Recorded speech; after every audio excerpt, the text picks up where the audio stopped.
Welcome to the Gamers Tavern. This week we talk about a very serious subject that's been getting a lot of attention recently in social media.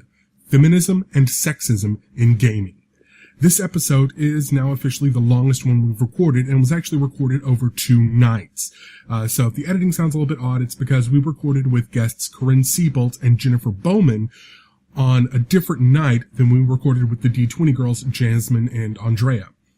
Now, I've edited like a normal episode though, so we'll be switching between the 4 ladies as we go through the topics. Because we ended up with 4 hours of recorded raw material, and because this subject is kind of important, I didn't want to cut a lot of stuff.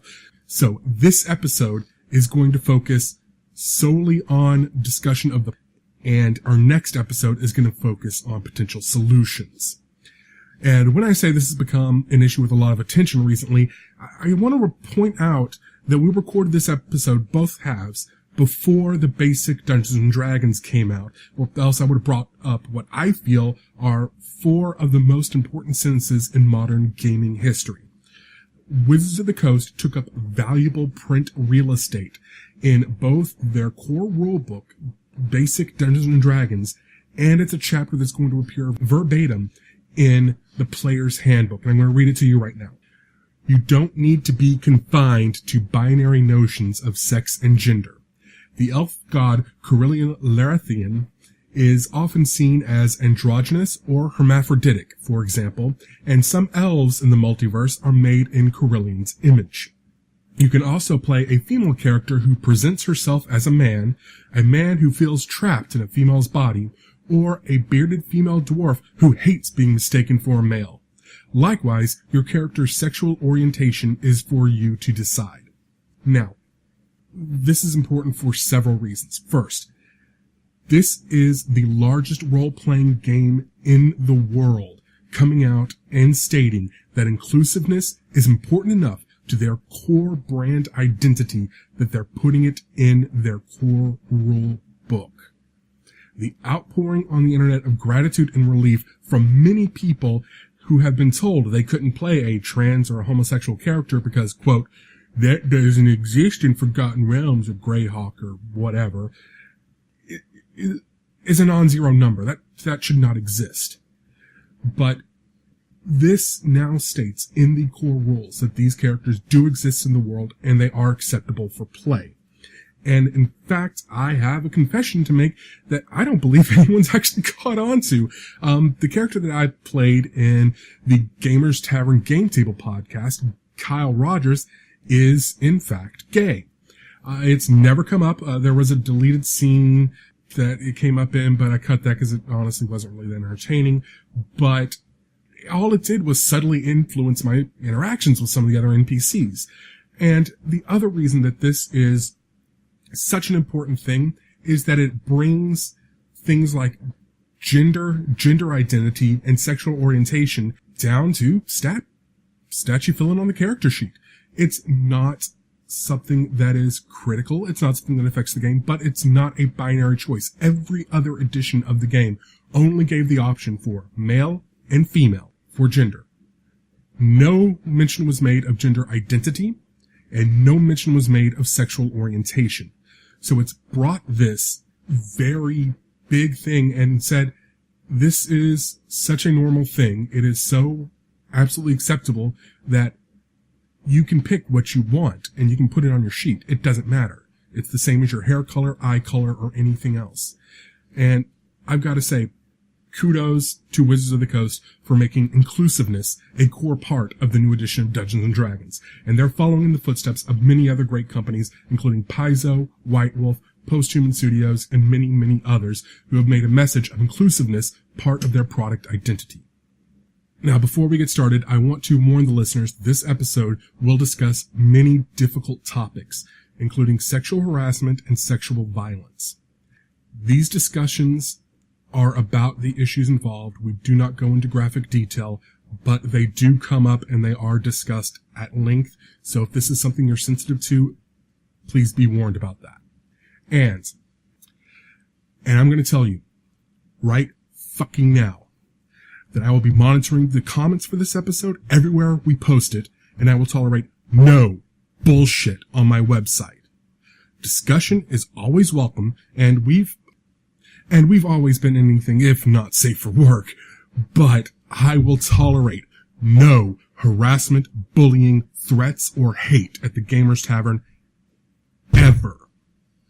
Gamers Tavern has been and always will be a safe, if possibly a little bit rowdy place to discuss gaming culture and the issues surrounding it. So, with that said, grab a drink from the bar and take a seat at the table in the corner, and we'll be right back after this word from our sponsor.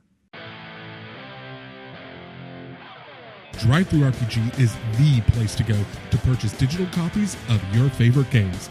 Dungeons & Dragons, Shadowrun, World of Darkness, Savage Worlds, Numenera, Fate, and so many more. Do you long for the feel of actual paper in your hands? Well, they sell physical products too. Just go to gamerstavern.org and click on the link in the show notes to find your favorite games and support the podcast with every purchase. Hello and welcome to episode 35 of the Gamers Tavern podcast. I'm your host, Ross Watson. And I'm Daryl Mott Jr. And tonight we have with us Corinne Siebolt.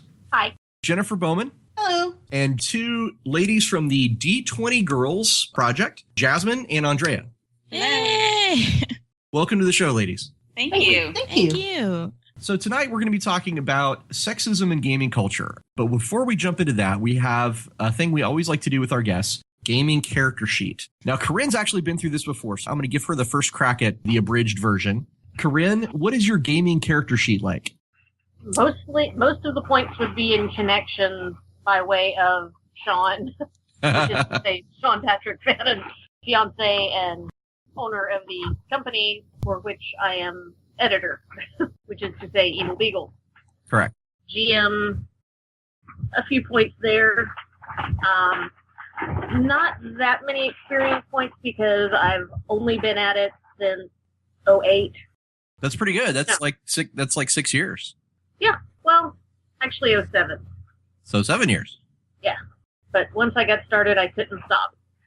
I'm also going to think that you probably have a few dice in organization and a special perk, future roommate of Ross Watson. Indeed. Because Corinne and I and Sean are all moving in together in Denver. As a matter of fact, my boxes are completely packed, and it's happening very, very, very soon. So we're really all excited about that. All right. Are you an elf? No. All right. And that's going to take us to Jennifer Bowman. Jennifer, what is your gaming character sheet like?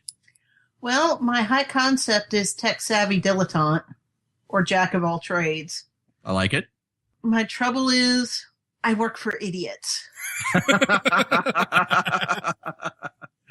All right. Good concept.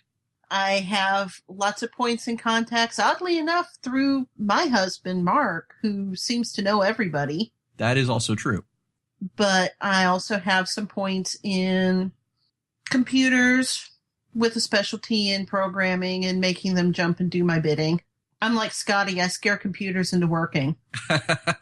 Oh, so I'm your mortal enemy. I'm software QA in my day job. Jennifer, you've been a writer as well. You worked on World's Largest Dungeon. Is that correct? Yes, I did. I did Region H. Outstanding. And any other projects that we should be aware of? I also did some writing for one of the 7th Sea supplements for AEG Low these many moons and mango seasons ago. Wow. That's pretty cool. All right. Thank you. Go, Jasmine. Woo! I am a level 12 paladin. Awesome. The Texas D20 state manager. D20 Girls Project overall is basically combating the negative stereotype of being a geek girl. And how we do that is through our outreach programs for communities and charity events. And we also have little social gatherings that we host at various conventions and trade shows. Are you an elf? I think so. All right. Or I'm a Finally got an elf, Ross. I ask that question almost every episode. Andrea, can you tell us about your gaming character sheet? Sure. My name is Andrea. I'm the Louisiana state manager for the D20 Girls. Our state is more involved in conventions, not so much of, what Jasmine does, like as far as community outreach, which we will do, but we're more focused and centered on, attending conventions and putting the word out and, stuff like that. And Public we awareness. also do local gaming events too. So yeah. That's badass. Are you also an elf? Yeah. Awesome. All right. Now, where can we find out more about the D20 Girls Project on the interwebs? Well, we do have a website, but it's under construction. So for now, it's just our Facebook page, and it's the D20 Girls Project. Mm-hmm. Pretty easy to search that, and it'll be a cute little chibi girl on there as well. Right. And if you want to find state specific, just type in that state, and it should pop up as well. Yeah. Okay, and they actually have a page that is under construction with cute little progress bars on it right now, which is I'm looking forward to seeing the final on that. Do you know what your ETA is on the website getting up? We're shooting for November, last I heard. Sweet. So hopefully it'll be up by Thanksgiving. We all look forward to it. So be very thankful when it is. Okay. Now we've talked about our gaming character sheets. Let's talk about what we've been playing lately. And I will just quickly start with saying Jennifer and I have actually been in a gaming group with Mark and a couple of the guys here in town playing Torg. And I want to single out Jennifer's character as just being completely awesome. It was the most fantastic interpretation of a character from the Pacific Rim movie I've ever seen. And she effortlessly took command of our little group. It was pretty badass. Was not hard. We Russians, we are accustomed to lost causes. Yes, exactly. See, it's just like that. But why don't we start with you, Jennifer? What have you been playing lately? Mostly we have been playing either Fate.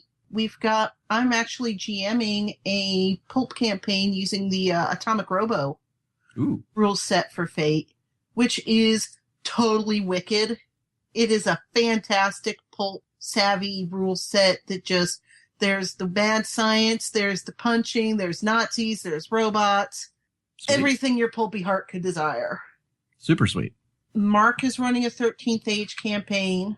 He's also running a horror conspiracy campaign that started out using Night's Black Agents, but we had a couple players that weren't really comfortable with gumshoes, so we switched over to Conspiracy X. That seems to be doing us a little bit better. Cool.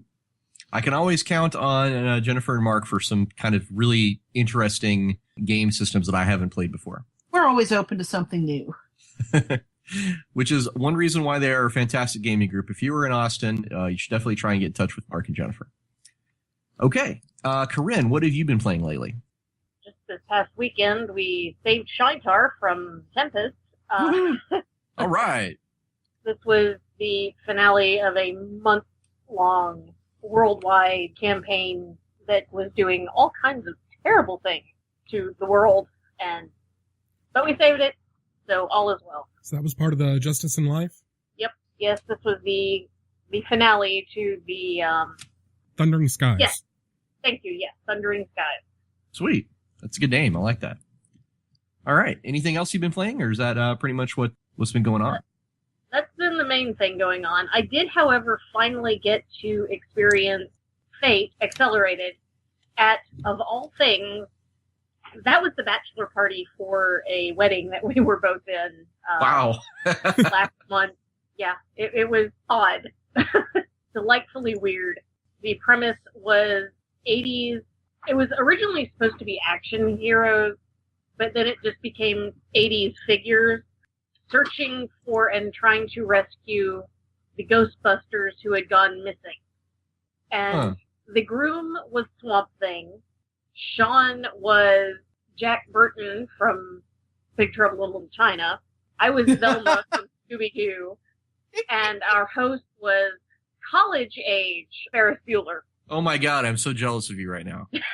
That sounds like a train wreck in the best possible way. An awesome train wreck. Yeah, and it turned out that the Ghostbusters had been captured and were being held in an alternate version of Manhattan called Manhattan by a demonic Charles in Charge. Wow. And it was really interesting when the Golden Girls showed up in the A-Team van. Oh I my can dig it. God, I am so jealous of you right now. Oh, wow, that sounds awesome. It was delightfully demented. Oh my God, I'm about to steal that. The Golden Girls of the A-Team band. Jesus. Okay. Jasmine, what have you been playing lately? Well, I finally figured out how to set up a lot of my COG characters. I've been playing the tabletop version of Gears of War. The board game? Yes. Awesome. And it's a lot longer than I thought it would be, so. But basically, you're one of the COG Marines, and you're fighting the locusts, of course. There's a lot of barriers, and then you have to calculate how far they are from you versus how close they are versus their line of sight versus what you can and can't do from your certain distance sort of thing there. That sounds almost like a miniature war game than just a board game. It was in development at Fantasy Flight Games when I was working there, actually, for a number of years. So I'm very familiar with the Gears of War board game. And if you like it, if you kind of enjoy that, I would also recommend checking out Descent. Okay. They make a lot of great board games at Fantasy Flight. Yay. Andrea, what have you been playing lately? I recently have started playing Watch Dogs for the PlayStation. Oh, sweet. Yeah, and it's been taking up pretty much all my free time. And before that, I was playing Grand Theft Auto 5. I'm sorry. And that's pretty much it. I mean, honestly, Watch Dogs has been taking up all my time. How is it? I really want to know. It's fabulous. It's fantastic. That is the shit. I'm sorry. No, you can say that. You can totally say that. Okay, yeah, it's the shit. Like, it's really awesome. I hope it gets Game of the Year or something like that because it's pretty good. All right, I'm looking forward to buying my own copy and checking it out. Yeah, it's definitely worth it. What about Daryl? What have you been playing lately? It's not much. I'm still working on unpacking from the move, so I've been doing a lot of setup on behind-the-scenes stuff on here. I got a new hard drive for my main desktop computer, so I'm working on a fresh install on an SSD, solid-state hard drive, finally. And I've got my secondary computer formatted, so it's brand new and sparkly, and now I'm like, ooh, I can actually run video games on this now. But I did manage to, I got a new, I got the 90s nostalgia pack for Cards Against Humanity, so I had to break that out. Oh, nice. So, That's one of my favorite games. It's the greatest icebreaker ever invented. And as for me, I have been playing, again, the Avengers Next Generation game run by my friend Bill Keys over Skype. And that is really, really awesome. He's teaming us up with the Micronauts from the 1980s, or late 70s, I should say, comic books, which is pretty awesome if you're a fan of old comic books like me.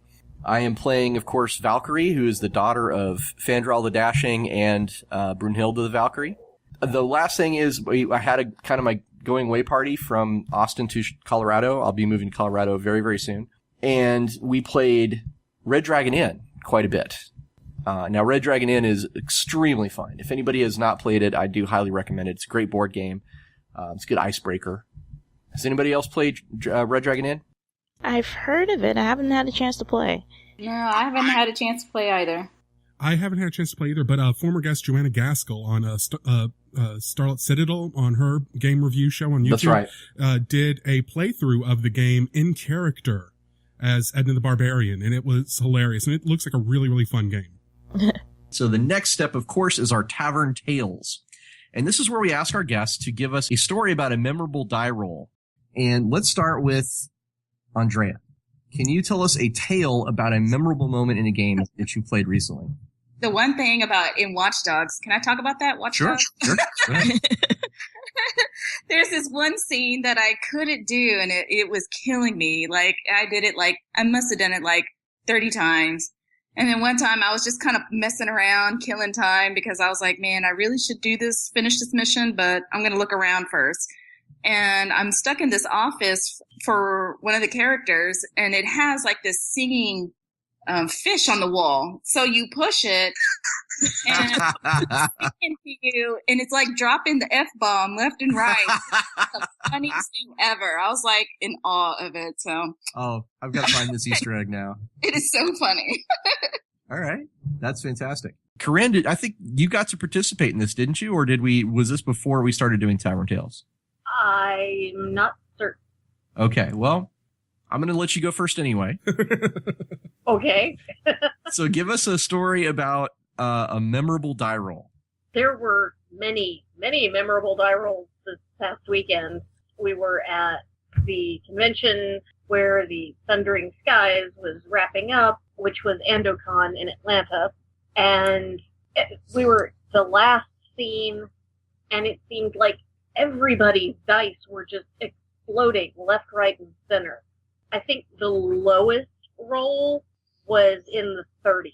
Wow. The highest was a case of they got to 60-something and were told, oh, just stop already. Please, God, stop rolling dice. I love moments like that in Savage Worlds. Absolutely love it. But like I said, they just kept exploding and kept exploding. It was wonderful. Awesome. All right. Jennifer, do you have a story about a memorable die roll? So there we were, playing a D&D game. Mark was running it, and we had the guy playing this thief was named Steve, and he was just fantastic. We had been going up against a series of undead creatures. This was about 12th, 13th level for 3.5. So we were starting to get up there into the biggish leagues. And the thing we were going up against was basically a mech powered by a dead soul that was being tortured in agony. What's worse, it was one of the dead soul of one of our friends that the player had left the campaign. Oh, this is sounding familiar. I think Mark may have told you this story. Are you telling the story about Death Jack again? Yep. Yeah, ignore the kibitzer. But yes, this particular creature's name was Death Jack. It was based off of an Iron Kingdoms monster.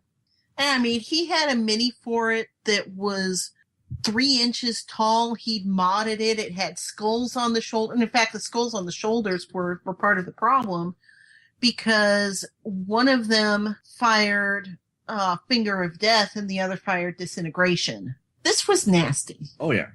So we're having trouble with it. Our paladin is damn near death. My ranger is having some problems. The wizard is desperately trying to counterspell those bolts coming off the skulls. And the thief, Saraval, says, so what's holding those skulls on? And Mark says, well, they're strapped and bolted on. So would a disabled device check be appropriate to undo them?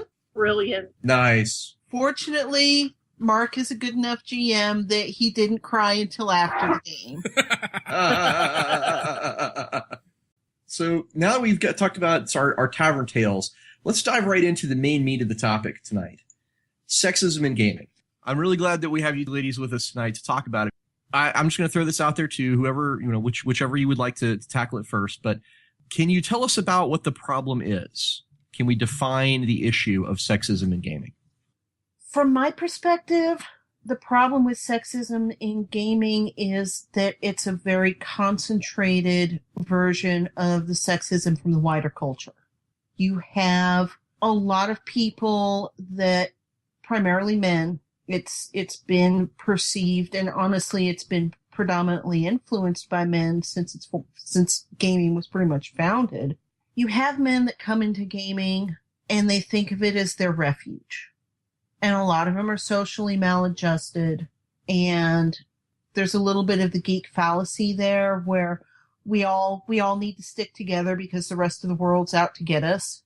And so when women try to come in, we're viewed as intruders. We're viewed as outsiders because we are threatening that refuge, and we're forcing people to look at their unexamined sexism, the way they act. There's a lot of resentment among a lot of geek guys against women because when they were teenagers, girls didn't pay attention to them, or girls insulted them, or girls bullied them. And I get that. I've been bullied. It sucks. Okay. Corinne, do you agree with that? Does that sound right? Yes, but I will also throw in this caveat. I've gotten more negative reactions from other female geeks than I have from male geeks. Most of the guys I've encountered are, shall we say, excessively solicitous, whereas other women tend to be those who are not of the more the merrier variety, tend to frequently be the sort who are Territorial and see it as new female equals threatening queen bee status. Yeah. Okay. But I think, in general, the situations that we're seeing in the culture these days are probably lying more, I think, on the side of the stuff that Jennifer was talking about. True. I'm sure for most people that is the case. I have a very odd history as far as what I have experienced. Sure. And apparently there's been a lot of people who've been really kind of lucky in terms of not having either experienced it that much personally or having seen it, because my local gaming group when I was growing up was very inclusive. And so every time I would hear something about being mean to girls or girls aren't allowed or boys only club sort of mentality, I brush it off as overreactions until I started paying more attention to the gaming culture overall and attending conventions and talking to people online and things like that. And then I start seeing, oh yeah, it's happening a lot. Now, I have seen it, but my experience of it being focused on me is the only thing I am speaking to. We've been wanting to do a podcast about the topic of sexism in gaming culture for a long time. And, we're two white dudes, so we kind of have to be very sensitive about how we approach that, right? So when Jasmine talked to me about it at Comicpalooza, I was like, this is perfect. We can bring the D20 girls on and they can talk to us about it and we can do this roundtable discussion and it'll be, a way that we as the podcast can kind of get involved and get the word out about that topic. So I'm really glad you guys joined us tonight. And the D20 part of D20 girls, I love anything with D20 in it because, you can see the front of our logo has a D20 on it, right? We're big fans of that. Yay. So the D20 Girls Project, as you said earlier, their whole mission is kind of about addressing sexism in gaming culture. Isn't that right? Yes. Yeah. Women in games were pretty much portrayed as like a prize if you completed a mission in certain games. I know when the Lara Croft franchise came out, it was specifically designed around a certain celebrity. So, and at the time that was okay. But now we're realizing that really did give that negative feeling that if you played a female character, you're not going to have as much fun, which in the beginning when Lara Croft was a game, she is a game still, but it just didn't read well with women. And now we're realizing that now there is a rise in female gamers and they're starting to be a little bit more vocal about how there's not many positive characters to choose from. What you're saying is, lack of female characters and role models and things of that nature. Yes. Okay. One example that's come up recently in the news was the new Assassin's Creed game allows you to customize your characters for multiplayer. Yes. You can choose this option, this option, this option. And then someone said, what about a female character? Whoa, let's not get crazy now. Yeah, Ubisoft, unfortunately, really just shot themselves in the foot. And this is following right off of Nintendo doing the same thing with homosexual relationships in one of their games. Mm-hmm. Saying, we never thought of that. Now, I think it's important to note probably for the listeners and for our guests, Daryl and I think most of our perspective on any of this issue with regards to gaming is going to come from the tabletop gaming side. We're going to be, like the things that we are really mostly, I'm trying to find a way to say this. We're really tabletop gamers. So that's the culture and the industry that we're the most aware of. So if we have something to add to this, that's kind of where Daryl and I are going to be coming from. But yeah, the Ubisoft thing is just very recent. So that's one of the reasons why we're really aware of it. Andrea, did you have anything to add about kind of defining what the sexism in gaming culture is about? I'm really not a tabletop gamer. I'm not gonna lie. I know nothing about it. That's not my forte. I play a lot of console games and multiplayers. Like, sure. I see a lot of. No, I can just tell where this conversation's going right now. Yeah. Yeah, you can see. Don't need binoculars to see where that's going. Yeah. Yeah, I mean, that's just been my experience, and that's why I kind of stopped playing it. Sure. So. Well, I think there is something we can all talk about, and that's the visual portrayal of women in games, specifically like as characters or as people that are part of that game. Because in the tabletop world, we have lots of pictures of female characters who are in that world, as well as, the actual guys, the avatars that you play as in the video game side. Have you guys ever heard of a game called Exalted? Yes. I haven't, no. Exalted was fairly infamous for its portrayal of female characters on the covers of its books. There is one particular book. What is the name of that book? Daryl, do you know? I can't remember. I kind of ignored Exalted, to be honest. Daryl, can you look that up for me while I chat for a second? Sure. There's one particular cover of the Exalted book that is basically known as the camel toe cover because of how, yeah, it's all about the perspective. I mean, like artistically, like from the techniques, it's actually very nice, but the composition and the perspective and everything about it just emphasizes. God. Yeah, Daryl's looking at it right now. Savant and Sorcerer. Savant and Sorcerer is the name of the book. And it's the outfit, I can describe it as Psylocke would say, put some damn clothes on from the X-Men series. But even then, it's not about the attire. It's about the composition and the perspective, where it just puts her genitalia like right up in front on the cover there. Yeah.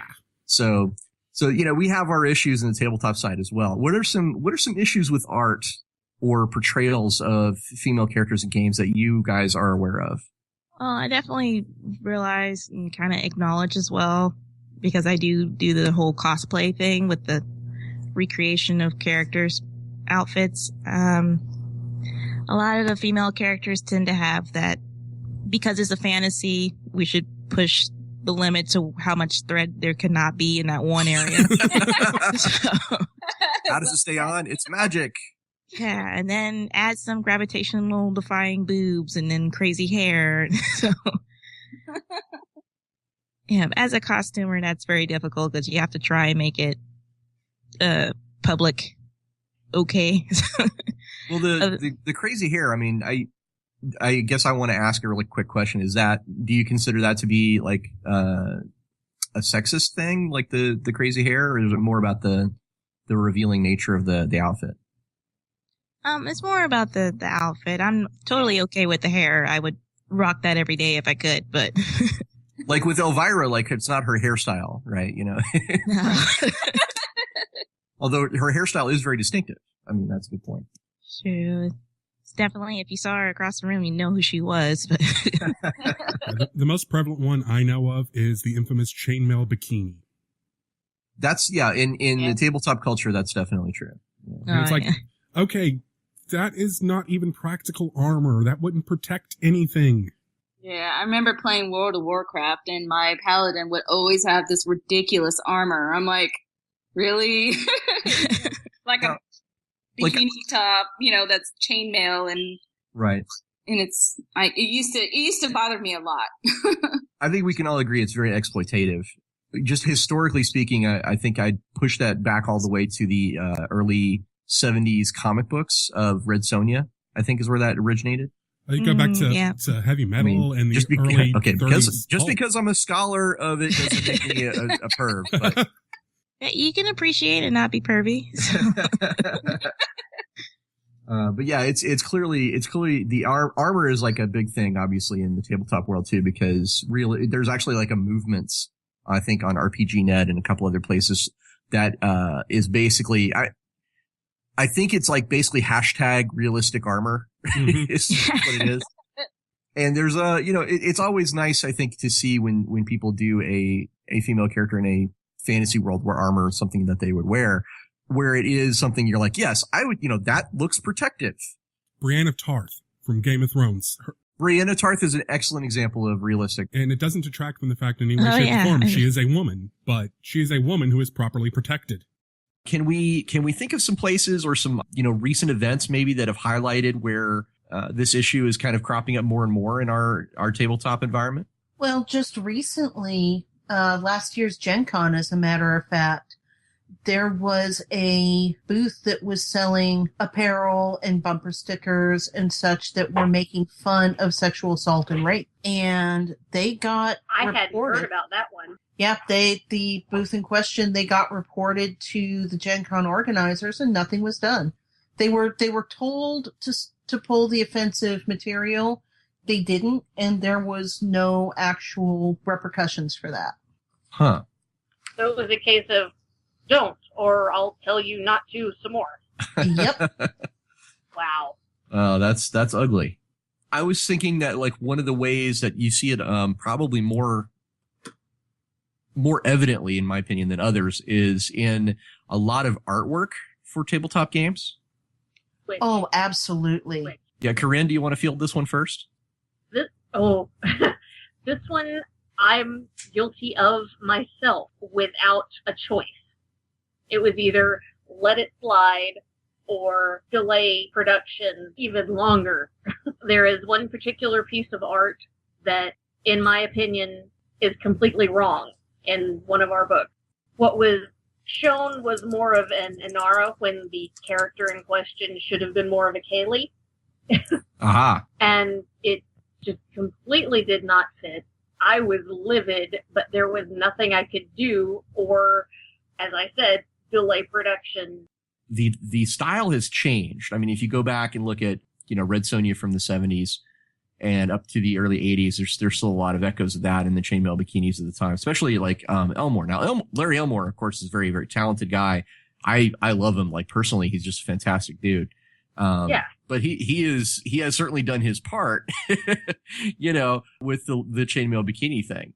I think most of the art issues are a matter of perceived demographic as opposed to the broader audience, and focusing too narrowly on, well, this is what insert specific demographic here wants to see, rather than here is the practical what this character would actually look like.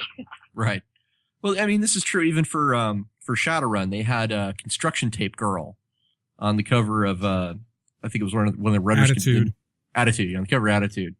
But I think there are some places we can point to where things have gotten better. Yeah. For example, Pathfinder has a pretty good track record of, showing women in realistic armor.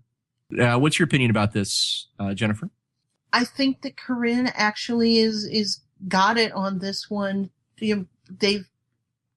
Game companies have been using titillation to sell games since pretty much the beginning. It's particularly bad, I think, in the fantasy and superhero settings, though you can see it in a lot of others.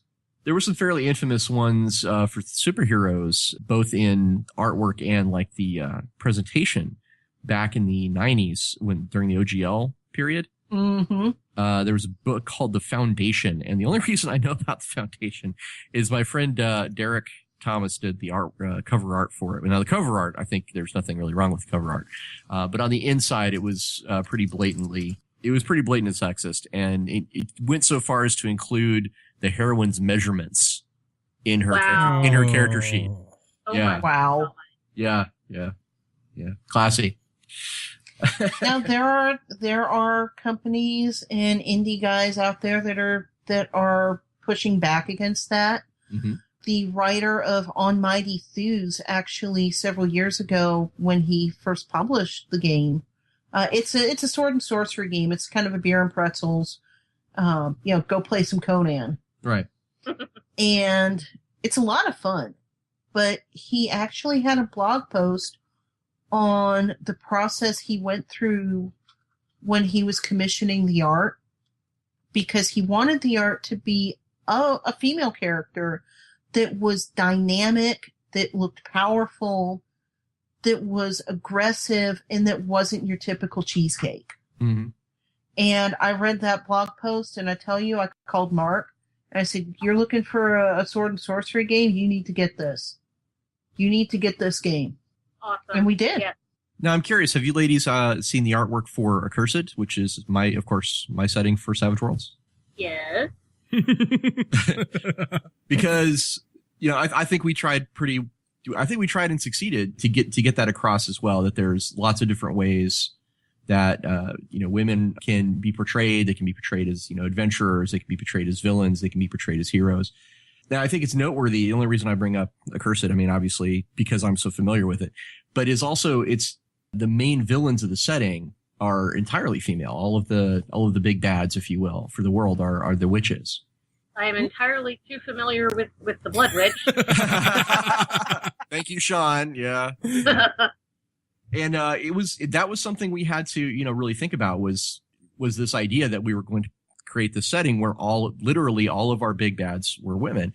It took us, thinking about it, but we said, why not? Why not have, women in positions of power? And sometimes, and those positions of power can be, antagonists. It can be protagonists. It's fine. As long as we show them, with respect. So we were presenting, like, if you look at the artwork for the Blood Witch, she is seductive, right? She is sort of this vampire queen, but it doesn't come across as cheap. I think we did it respectfully. It is a respectful treatment of the standard trope of sexy vampire. Well, and that is a common trope with vampires. That just goes to the whole blood passion psychology of it. Right. I guess the main reason I'm bringing it up is not to just, say, oh, hey, we did it right, was just to point out that I think it does require, if you want to do it right, it requires thinking about it. It requires, some attention and effort. It can't just be we'll just, let anybody draw anything. Yeah. The blanket statement, sexy equals wrong, is inaccurate. It's perfectly fine to do sexy, but have a reason behind it beyond just, boobs. Right, because then it becomes exploitative. Exactly. The new 52 Starfire. Oh, God, the new 52 Starfire. Oh, God. Oh, God. Yeah, or Power Girl in general, really. But, yeah, wow. All right. Most of the art, of course, is going to try and pull that whole sex sell, so we might as well just try and pull out all the stops there. You're talking about exaggerating the sex appeal? Yes.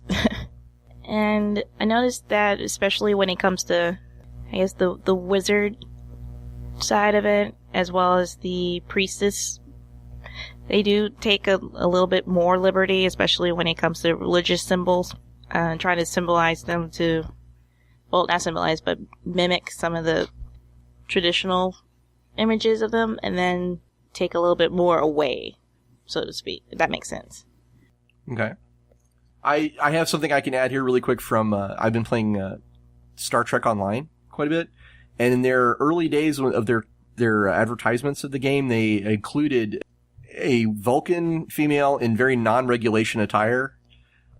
Basically, the community of players ended up naming her Taboobs. Oh, wow. because it was fairly obvious, like, what she was there for. To sell Star Trek Online to people, you don't need cleavage. You need just a Vulcan in a uniform. Boom, Star Trek, right?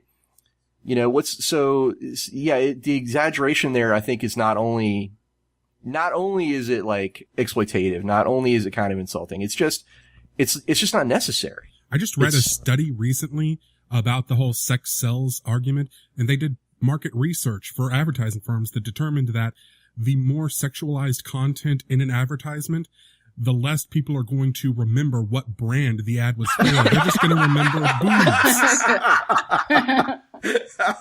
Oh, man. Wow. That kind of reminds me of the X-Men advertisement that came out with, was it Carl's Jr.? And there's Mystique, she's holding a burger, and she's getting ready to take a bite, but then she morphs into this rugged, backwoodsy guy and takes a bite out of the burger. And it basically, at the end of the commercial, it says, "Man up." So. Oh, wow. That's okay. Bit of a mixed message there, for sure. Especially, like, Mystique is she's like a strong female character, too. She doesn't need to man up. She can eat the hell out of a hamburger on her own. I mean, like, I think Mystique's kind of awesome, personally. So that's why I'm like, really? You know? But think about putting thought behind it. There's another thing that comes up a lot that I've seen people do, and I call them out on it when I notice it, is they'll make what they think is an overplayed, ironic joke whenever they come across a female gamer, like either online playing video games, or I've seen it at cons, I've seen it in forums. So there's no girls on the internet, or what are you doing here? Why aren't you in the kitchen making me a sandwich? And they're playing it off like, oh, I'm making a joke. I'm not really like this, but yeah, you're still making a sexist joke, even if you're trying to do it quote unquote ironically. Now, has that happened to either of you in like a gaming environment? I haven't been told to go back to the kitchen, but I have walked into a room planning to game and had half of the gamers in the room talk to my chest and talk to my chest and talk to my chest. And even when I say, hey, my eyes are up here, they continue to talk to my chest. Wow. That, again, but that's not just a gamer thing. That's just welcome to the world as being female and being addressed or having your chest addressed by males. Yeah, and that's why I said earlier that it's a kind of a magnified version of the wider culture as a whole. You get that everywhere, and it's worse when you are, well, endowed, which I am. I have German and Russian ancestry, and boy, do I have German and Russian ancestry. Okay, so one thing that's probably, I think, that's come up in awareness a lot lately, especially at conventions, especially with things like cosplay, Jasmine, as you were saying, is there's this idea of a fake geek girl. Have you guys run into this? And if so, can you tell us about it? I got to tell you, a lot of people talk about the fake geek girl, and I'm going to say, yes, fake geek girls do exist. Actually, all the conventions I went to, all this year and last year, I have met 2 fake geek girls. They were doing cosplay and over-sexualizing it and being flirty just to get the attention and all that, and they had no idea what they were dressing up as or who they were or anything like that. However, or if they dress up, it's like the stuff that you wear for costume. I mean, wear for like Halloween, you know, when you go out clubbing or something. Yeah, here's the thing though. Everyone keeps talking about the fake geek girl online. It's like every single girl who shows up on, oh, here's my cosplay picture. Oh, you don't even know who that is. You're a fake geek girl. And my biggest thing is, at Comic Palooza alone, I met over a dozen fake geek guys. They were just like these frat boy douchebags who were showing up there, hitting on all the cosplay girls, by the way, being disgusting about it, and clearly knew nothing about whatever they were trying to talk about. That's why I hate hearing people pull out fake geek girl. Whoa, okay, well, I'm going to have to step in here for a couple of reasons. Number one, there's no hatred on this podcast, so just to be clear, there's that. But I'm going to take a little step further. I think we're on the same side of the fence, but I want to extend it a little bit further out. I don't think anybody needs to be a fake geek anything, right? I mean, if someone just enjoys dressing up in a sexy costume and going to conventions, there's no reason why I should get in the way of their fun, right? My fun is not more important than their fun. And that's what conventions are all about, is having a good time. And if, there's lots of different ways to do that. So I don't think there's even such a thing as a fake geek girl or a fake geek guy. I think it's just people that have fun in a different way, with things that we love. I mean, that's why we're so protective of this, because we love it, right? We look at Firefly and we're like, if you dress up as Firefly and you don't know what it's about, to us, that feels a little weird because we love it and we don't understand why someone doesn't love it enough to learn about it. But it doesn't mean that they're wrong. That's all I'm going to say. I think it's okay to go to a convention and dress in a costume for whatever reason you want. That is a very, very good point I never thought of. Ross, thank you. Because now I'm thinking about it, I'm like, yeah, well, how can you call someone a fake geek whenever they've obviously put hours of work into this costume? Even if they're not a fan of the thing, they're a fan of the costuming. They're a costuming geek. Well, that's kind of one of the big things about the idea of a fake geek girl that's been going around, is that it kind of establishes people who say that as like gatekeepers. As, you can't be a geek of this unless you know everything about it. And I dislike that idea. I dislike anybody trying to say you can't be a fan of Star Trek if you have never, seen all the episodes. I dislike anyone saying you can't dress up like Batgirl if you don't know, her 8 different incarnations, I mean, why not? I've had that happen a couple times when I find the design for a character I could so do that in the next 3 months and then wear it out somewhere. And I had a couple people actually come up to me and ask me about the character, and I really honestly just skimmed the history of them, and I had no idea that there was all this information behind them, and I was even more intrigued that I should probably read up on it. But of course, because I couldn't repeat back exactly what they wanted to hear, I was labeled a fake geek girl, even though I put in so much time and effort into an outfit. And Yeah. So I think that's wrong. That's happened to me too. I did a cosplay of Zatanna. Oh, it's fantastic. I love Zatanna. And I mean, I just think she's an awesome, character. So I was like, you know what, I'll do that. And then somebody asked me some in-depth question. I'm like, I have no idea. I'm so sorry. And they were like, they just looked at me awfully and just like walked away. I'm like, sorry. How dare you dress up as someone if you haven't read every single comic book ever written ever that might have anything remotely to do with that character? And I'm going to give you a 5-part history test just to make sure.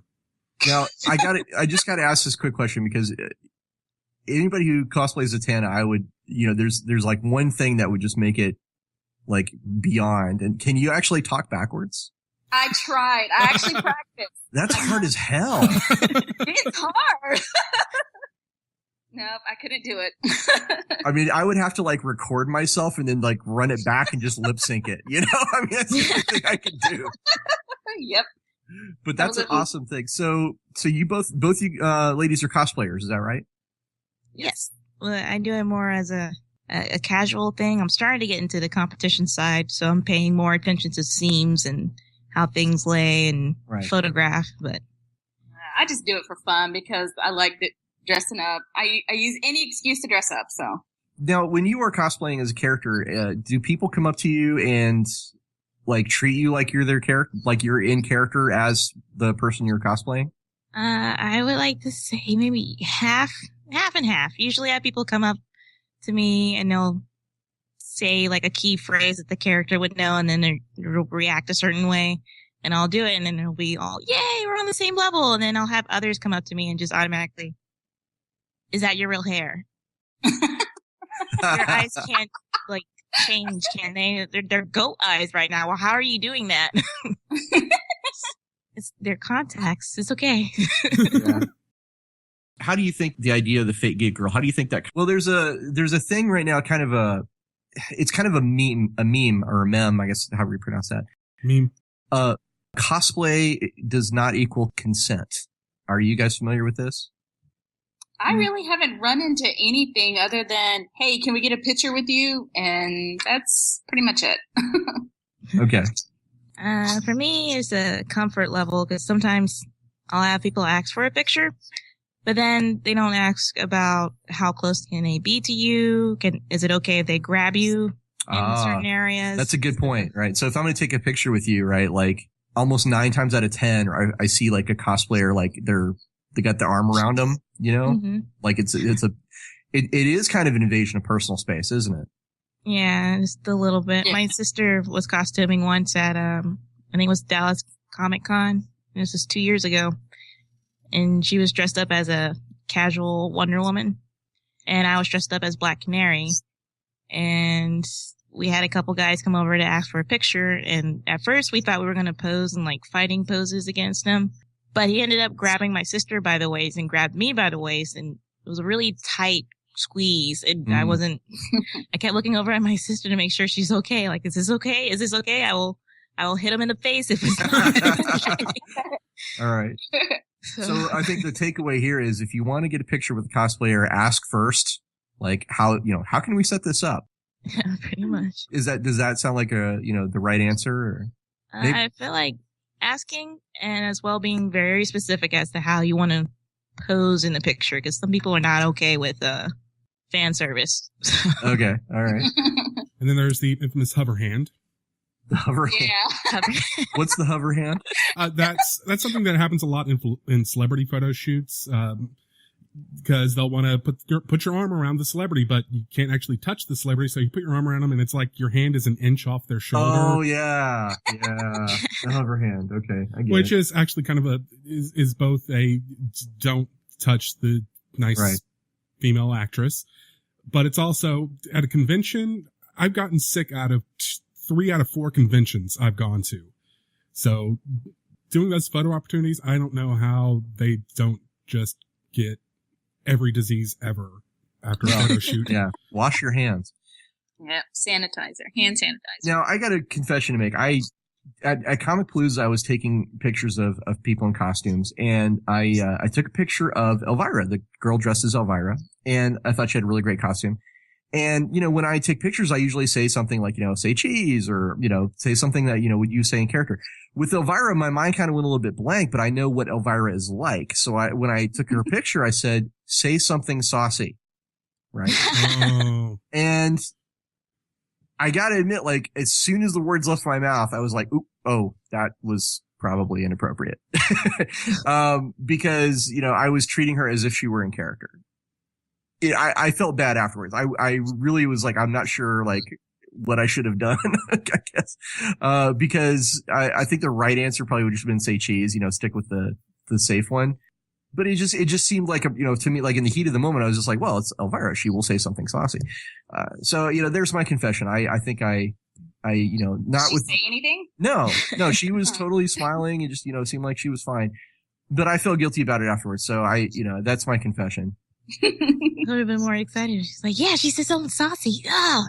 I gotta admit, I think it would have made it like a more cooler, like, thing because that's her character, but it was probably not appropriate for me to ask for it, and especially not the way, because it wasn't really an ask, it was like a demand. I was like, say something saucy. Anyway. Oh. Comes across differently to a tabletop environment, like with girls who are playing games as opposed to girls who are cosplaying. With cosplaying, it is specifically about the clothing and the shape under that clothing. That is what is judged. More so than at tabletop, where generally you're dressed the same way the guys are, jeans and a geeky t-shirt, and you're all rolling dice. Well, it's also fundamentally a form of gatekeeping. The whole fake geek girl idea is... And actually, I haven't been actively called a fake geek girl, but I have been quizzed on my geek creds. Which is, in our culture of tabletop, that's probably the same thing, right? Yeah. It's, well, do you say, you're wearing a t-shirt with Green Lantern, but, do you really know the deep history of Green Lantern? Because if you don't, you're not a real geek. Oh, Lord. And we are expected to have far more background knowledge to get the same amount of respect. Or even less respect. Yeah. So, Jennifer, how many Green Lanterns can you name? No, this is a serious question because I can name 2. Hal Jordan. Mm-hmm. John Stewart. Yep. Guy Gardner, God's help us. You beat me already. Mogo. Mogo doesn't talk. Can't forget Mogo. I walked around Comic Palooza for at least 3 days wearing a Black Lantern ring that I got out of a fishbowl for free, just because it felt kind of cool just rolling around on my finger. Everyone just assumed I knew what I was talking about. I'm like, I watched the Justice League cartoon when it was on right after Batman, and literally that's my knowledge of the Green Lantern. No one questioned me. Wow. The DC animated movie is also really good. That and First Flight Nathan Fillion did the voice on that. So right. Well, I'm a Green Lantern nerd, so Yeah, I think I tripled my Green Lantern knowledge because Ross was explaining to me what the Black Lantern ring was. But and that's a good comment, Daryl, because Corinna or I walking around with that ring, we'd probably be quizzed about it. Well, you know what you're wearing, right? Mm-hmm.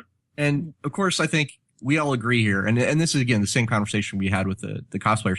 I think we all agree that it's a dumb idea in the first place to try and gatekeep anyone from having fun at conventions, from being a geek, from enjoying the things that they love. And anybody should be able to, from a costuming perspective, anybody should be able to dress up in anything that they want for any reason, because why not? It's fun. It's it's how they want to do things, right? Mm-hmm. And gatekeeping, it strikes me as like even more kind of fruitless in the tabletop environment. We need more players, guys. Really, we do. We can't afford to turn away anybody. The hobby's been shrinking. We need new blood. We need to reach out to younger players. We need to reach out to more women. Absolutely. So yeah, I think Daryl and I's perspective on this is absolutely that there is no such thing as fake geek girl, and gatekeeping is dumb. I'm sorry. I'm trying to find a specific image that I've always loved. It's the one where it has someone dressed up and someone makes a comment on her costume saying, "Oh, a gender switched steampunk Joker." Yeah. That's the definition of trying too hard. And then the comment after that is, that's so and so, right? It's a famous comic character, and bam, picture of the character from the comics. And that image will be in the show notes because I can't find it right now. Well, there's also some great, John Kovalik has some great comics on this as well. Yep, and I was going to email John about posting some of those too. Yeah, so the whole fake geek girl thing, I think we know what's going on there. When you're talking to girl gamers, there's a lot of things that are said that are really inappropriate. That's kind of where I'm going with this. And sometimes it's said in a way that makes it sound like a joke. Daryl, can you give us some examples of things that are said this way that are they kind of cloak themselves as a joke? It's something that a lot of people, especially happens in online forums and in online gaming multiplayers, where they will say, "Oh, a girl, why aren't you in the kitchen? Ha ha ha, I'm making a joke. I'm not really sexist." Yes, you are. You just said something sexist. Even if you meant, it's still a joke that diminishes her.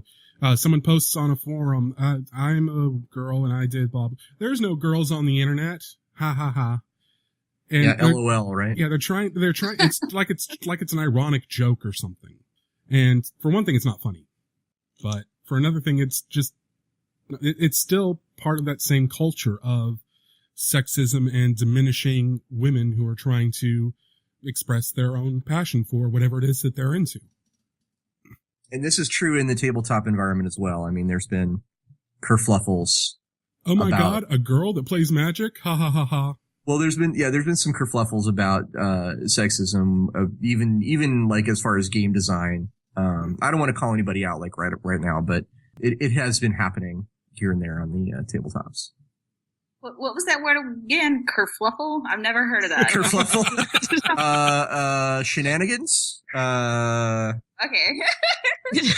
I never heard that word before. I'm going to start using it now. Okay.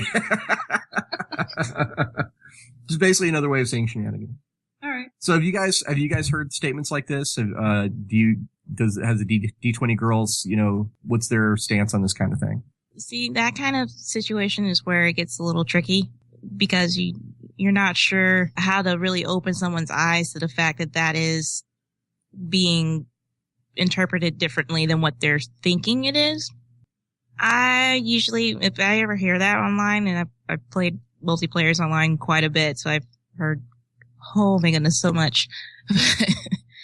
When it comes to that, I just try to counter it with something that I would probably say offhandedly, like, well, if I have to be in the kitchen, you need to get back on the yard, or change my oil or something. Yeah, why aren't you changing my oil? Just something like that to just kind of let them know, like, well, I see what you're getting at, but I raised you this card as well, so.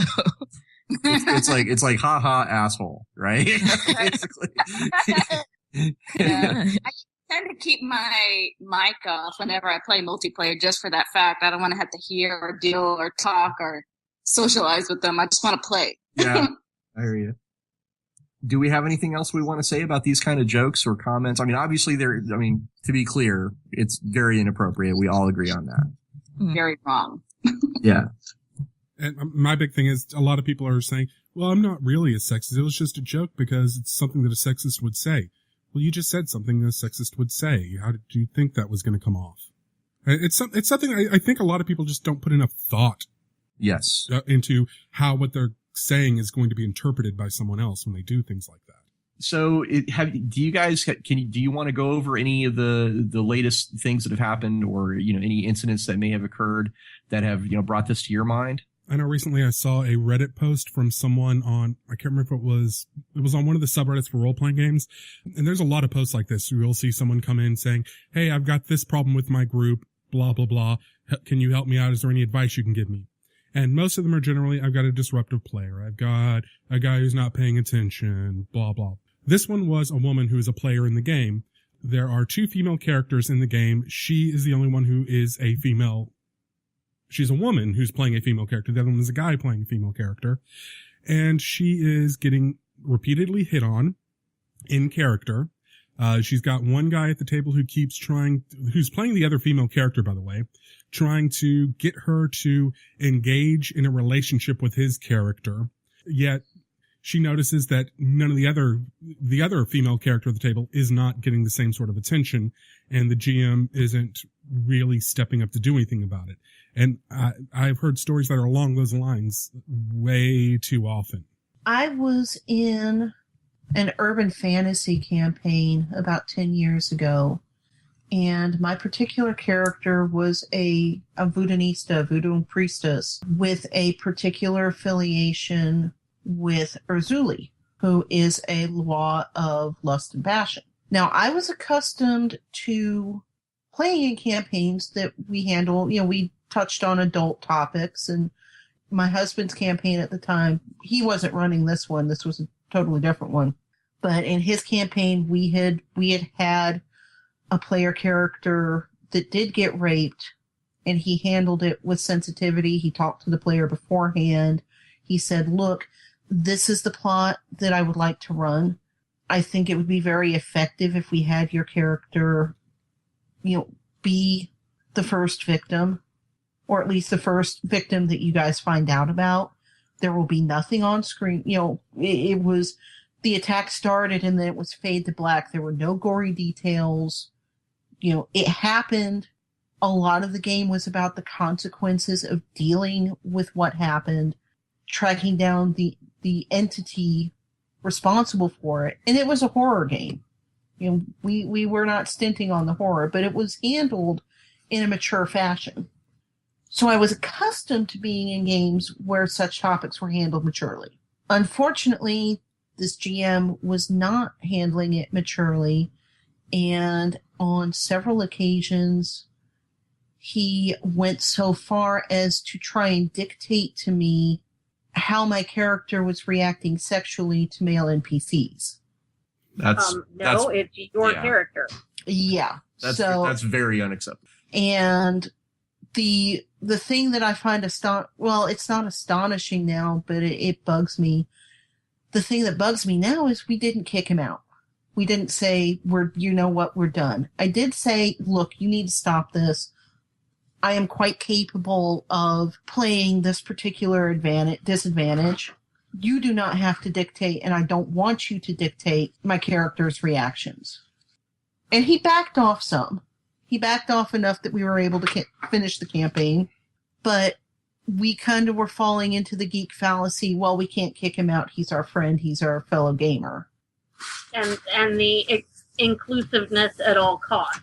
Yes. Yes. There are times when enough is enough. Yes. Here's a little more, I think, more topical, especially lately, question. Are you ladies familiar with the idea of the men's rights activist movement? Yes. Unfortunately. Can you tell us a little bit about your experience with that? Watching it in horror from a safe distance. Yes. And having people express concern over choice of hat. Thank you. I got into this when we recorded earlier. I love fedoras. I can't wear mine anymore. Well, yeah, you can. You're taking it back, Daryl. Just think about that. You're taking it back. Sean wears the Indiana Jones hat. That's a fedora. Which is a fedora. And there have been comments, and he's fashionable, not an idiot. Right. So for the listeners, let's kind of help them understand if they don't know what men's rights activist movement is. What is it? Misogyny given another name? Pretty much, yeah. It's a backlash against the idea that women are people. And how dare we expect equal rights? how dare we expect even a modicum of, civil treatment and respect? And I'm going to admit right now, I used to identify as a male rights advocate many years ago because I fell into the candy coating wrapper, which is supporting men's issues that are involved. Then I started hanging out and I didn't hang out. I went to a forum once that was a male's rights advocate, and I was expecting posts about, actual gender issues that men face because, well, I'm a man. So I'm kind of interested in those. And I started reading, and it's women did this, woman did this. And I'm like, that's not what you're claiming you're trying to do. And then I read more and started actually investigating gender issues and found out that pretty much every single gender issue that the men's rights advocates, quote unquote, support are actually just pure gender issues in general, just looked from the other side. And it's like, the biggest one is custody hearings. Women are always favored in custody hearings, and men are why can't the father be a father to his child? And the thing is, the reason why that is because the attitude is women do the child rearing and men do the work. Yep. So it's a bigger gender issue that's in play there. And once I started realizing that, I'm like, yeah, these people are just jackasses. Well, and it is absolutely a way in which the gender norms of our culture are, hurt men as well as hurt women. But phrasing it and viewing it in the lens that, women are, bad, wrong, awful for the way that our, that society has been constructed is just, it doesn't work. I think I read somewhere that MRA started out kind of like what Daryl was talking about, that it was, more focused on just specifically men's issues. And it unfortunately, morphed into the, kind of devolved, into focusing on what women are, basically focusing their efforts on the gender issues as a reflection of what they think women should be or should not be. They've got an attitude, and this is based on my experience with interactions after I kind of woke up and saw through the BS. They come from an attitude where if women get equal rights, that's apparently somehow taking something away from men, which is completely not true. Yeah, completely untrue. And like I said at the last recording, feminism, and this is a quote from someone whose name I cannot remember, hopefully someone will help me out with this, is feminism is the radical idea that women are people. Yep. Rebecca West, British suffragist and journalist. Thank you. Jennifer, you're awesome.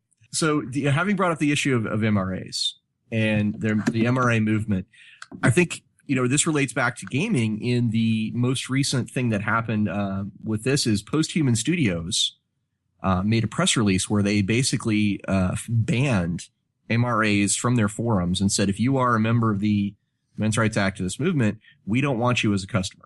Rock on, Adam. Bravo. That was Adam Jury, and good on him. But I just wonder, have you guys? I was unaware of that. I had purchases to make.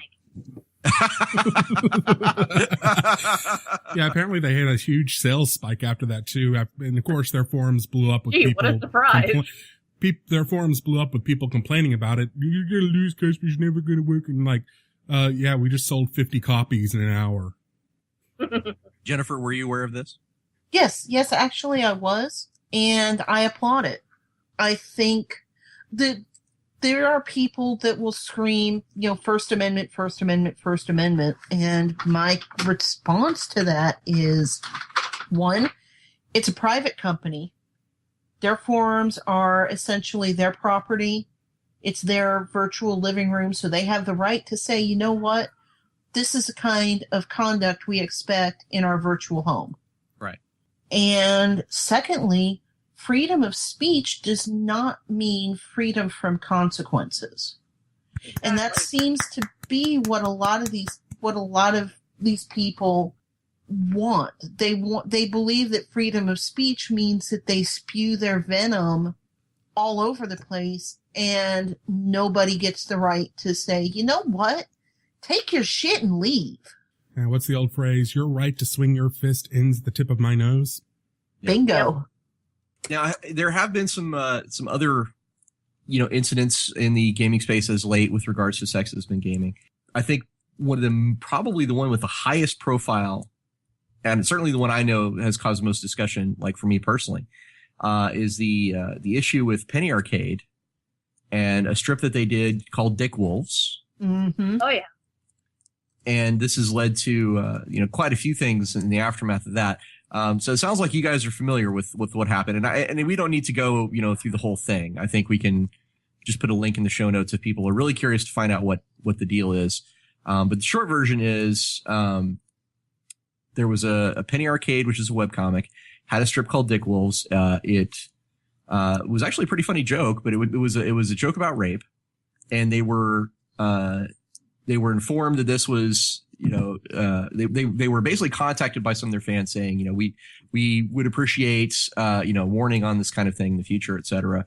And unfortunately, Penny Arcade kind of responded in a very flippant manner, to these concerns when they were raised, which kind of caused backlash, and it gets complicated after that point. But what ends up happening is that, Penny Arcade has stopped selling all merchandise related to the strip, and they have, I think, formally separated themselves from PAX as the organization over this particular issue. Does that sound like a pretty good summary? That's a reasonable summary. I didn't know that they'd actually completely separated from PAX. They haven't yet, but they are taking steps to do so.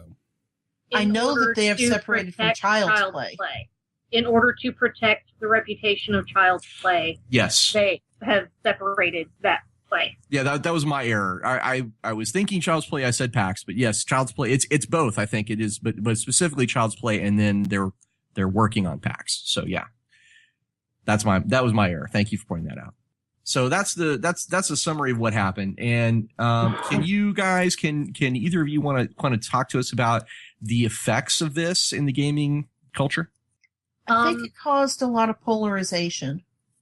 It brought it brought issues to light, but especially when Mike Workaholic dug his feet in and said, no, I wasn't wrong, this was funny, and then doubled down with the t-shirts and the sports banners and so on. I think it did cause a fairly sizable rift in the community. Because on one hand, you have someone, and he had a great reputation at the time, especially, Child's Play. Yeah. So to have someone like that stand up and say to people that were saying, you know what, I have been sexually assaulted, I have been raped, this hurt, this was not funny, this 1 in 6 women will be or have been the victim of an attempted or completed rape in their lifetime. That's a lower number than I thought. The last number I read, I can't remember where exactly, was more like 1 in 3. 1 in 3 is for all sexual assaults. 1 in 6 is for rape. Ah, okay. I got those numbers off the RAIN website. So, well, I think I'm gonna go on record and say I thought the strip was funny. I thought it was an appropriate joke, but I think we can all agree that their reaction to it, and actually, the way they handled take it as a joke. I took it as a statement of this is the equivalent of what we're being asked to do by ignoring once we get our quest missions minimum done. We're not giving the option to do more. Yeah, that was what I always thought was one of the more ironic things is the joke itself wasn't a rape joke. It just had rape in it. It was, I'll put a link to the show notes to the actual strip and when I'm talking about the controversy, because there's links in those blog posts where people are discussing it. But the joke was when you go on these MMO quests where it's like you have to rescue 6 prisoners from the thing, and then the 7th one is begging you to save him, and you're like, nope, bye. Well, I think what I'm trying to do here is I think I'm trying to clarify that I don't believe the strip is really the thing that caused the issue. I believe it was the reaction to the reaction. Yeah, the way that they handled the concerns of their fans. I think that's where I really see the issue kind of arising. Yep. And that's one thing that Mike has gotten a lot better about recently. He did apologize, I believe, for this as well. He has actually done 2 or 3 formal apologies, including a blog post around New Year's where he said he did a lot of self-reflection. The New Year's one? Yeah. I bought the New Year's. Yeah, the couple before were very much kind of trying to squirm out of the consequences. And he, at a couple points, said that he regretted taking down the Dick Wolves merchandise and regretted apologizing. So he has kind of gone, forward and back and forward and back and forward and back on it. But the New Year's apology. Last one at New Year's, yeah, it rung true. Yeah, it wasn't trying to squirm out of it. There wasn't any controversy going on at the time to apologize for. It was just him stepping forward and saying, yeah, I've done a lot of self-reflection. I'm not apologizing. Here is why I did what I did. Here is why it was wrong. And here is what I'm trying to do to become a better person. And I think what's really important here, Jennifer made a really great point that it was very polarizing. And, one of the big deals about the Dick Wolves thing is, even for, and we're relating this back to tabletop gaming because Gabe and Tycho, the guys who run Penny Arcade, Mike Rulik, and I forget the other guy's name, unfortunately, Jerry Holkins. Jerry Holkins. Yeah. Those guys are not only titans in the world of webcomics, not only titans in the world of video games. You could almost say they're titans in like pop culture in general, but even more specifically, they have a presence and an awareness in the tabletop gaming world because they were the first place, for example, that Dungeons and Dragons went to for, broadening their awareness. Acquisitions Incorporated. Like the Wizards of the Coast guys went out of their way to get Penny Arcade on board. That's just how influential they are. So to see, I guess what I'm getting at, when I'm agreeing with what Jennifer had to say about it being a big polarizing deal, is it was one of the first times I think that the issue of sexism in gaming had affected such a well-known and influential figure in our, in the recent years of the culture of the tabletop space. Does that make sense? Mm-hmm. Yes, and I would like to point out two things. One, the assumption that it's only women is erroneous. It's mostly women, but men are also victims of rape. 1 in 33. And I think that's low because I don't think it counts incidences of prison rape. It's one of the most underreported types of sexual abuse as well. Because who wants to admit again, this is why I fell for kind of the candy coating on the MRAs. Male sexual assault is underreported because either they don't want to admit if it was another man that assaulted them, and if it's another woman, they don't believe anyone will believe them. Well, of course, you're a man. You wanted sex, which is, again, going to the bigger issue of gender issues. And if it's an older woman, molesting a younger boy, well, you're lucky because she's initiating you. But the other point is, and this might get me in trouble, but in the long term, I think that the entire Dick Wolves fiasco was a good thing because it started the necessary dialogue. No, I'd agree with that. I think, it definitely got people talking and it got people, researching and it got people kind of getting more into and educated about the topic. I agree that that's something positive that came out of it. And it exposed that the problem was far worse than anybody had really thought. It exposed just how deeply sexism and misogyny is rooted in geek and gaming culture. Yeah. And when you talk about rape and you talk about gaming, there is, and there has been, I guess, in the industry, there has been, some discussion of this recently as well as rape is something that you do or don't do in a tabletop environment, especially for role playing, because role playing is a little more personal than board gaming. Yeah. It's a little more intimate than you inhabit the character. Right. Mm-hmm. Or in my experience, you do if it's done right. Oh yeah. If you're doing it right, yeah, I agree.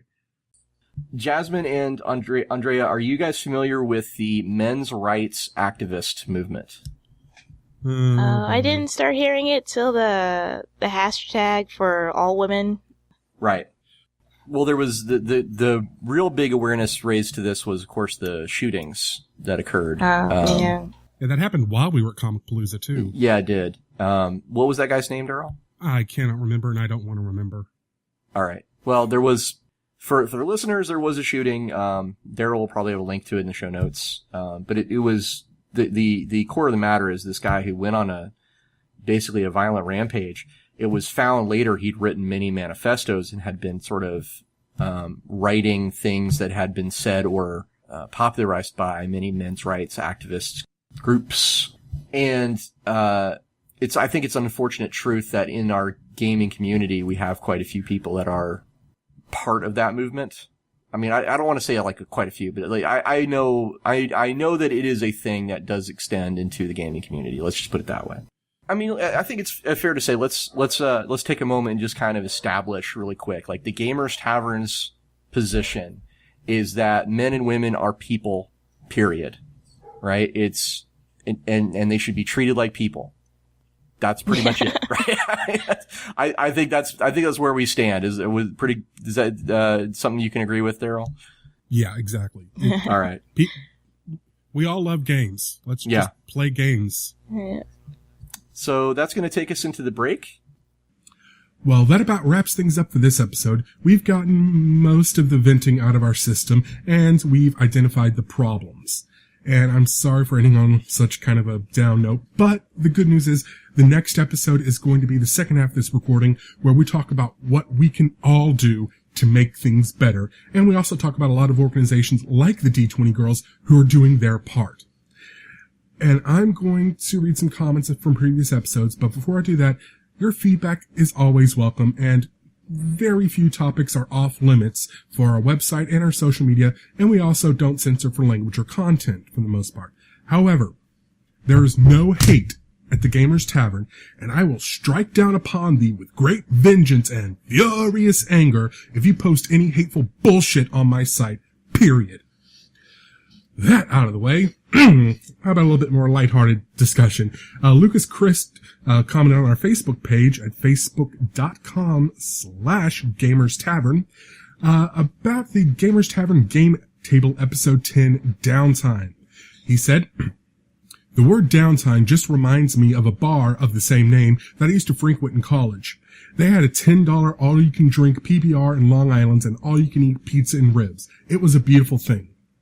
I, of course, replied, $10 all-you-can-drink Long Island sounds like a very, very bad idea. Lucas responded, "You learn moderation very quickly," and, of course, I replied, "Moderation. I do not know what this word means." And this conversation went on for a little bit longer. You're always welcome to have these sort of little chit-chats with us if you just want to post on any of our episodes or on our wall. And like I said, it's at facebook.com/Gamers Tavern.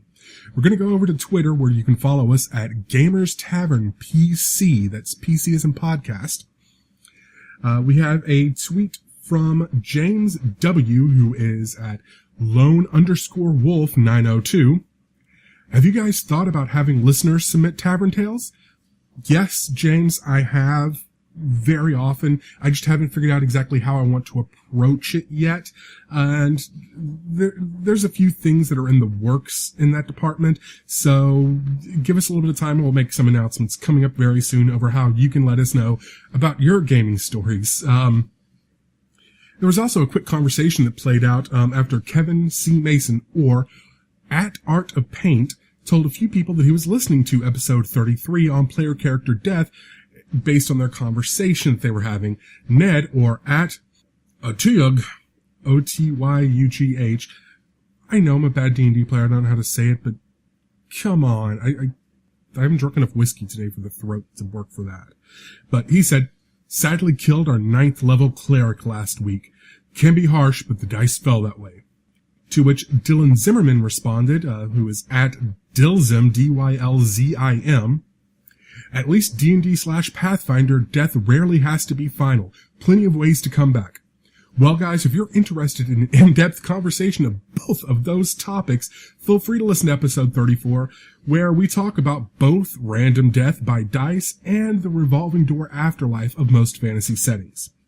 And finally, we're going to come back home to gamerstavern.org, where Brian Smith commented on our evil player character episode number 34.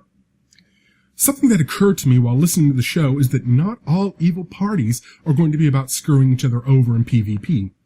Two evil parties that come to mind are Bonnie and Clyde and Mallory and Mickey Knox from Natural Born Killers, who were not only evil, but chaotic evil. So as a GM, don't forget you can start off things with, oh, and you like each other. And yes, that's true, but I would like to point out that both of these evil parties were actually romantically involved couples. So there's a bit of a different dynamic going on there than your average adventuring party. But I mean, look at Natural Born Killers and what happened to the third guy who tried to join their party. Didn't end well for him.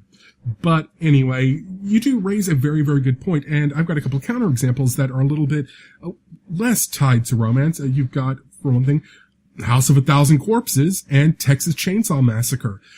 These are two families of evil psychopaths that work pretty well together. And you could do the same thing. Put your own family together, whether it's a blood family or a family of choice. So that's it for this episode. Like I said, tune in next week and we're going to finish up talking about sexism and gaming culture. This podcast is licensed under a Creative Commons Attribution, Non-Commercial, No Derivatives 4.0 license.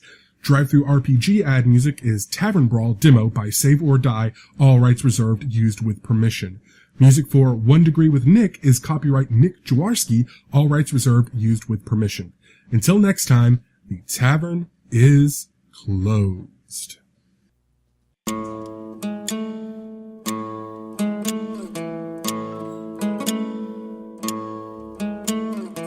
Hi, this is Nick Jaworski, and you may not realize it or probably don't care, but I edit some of the shows here on the Gamers Tavern Podcast Network.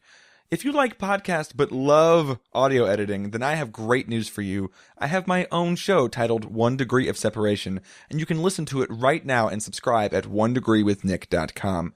The show is kind of hard to describe. Each episode is basically an experiment that contains original music, stories, interviews. It's probably just best if I quickly show you some recent episodes.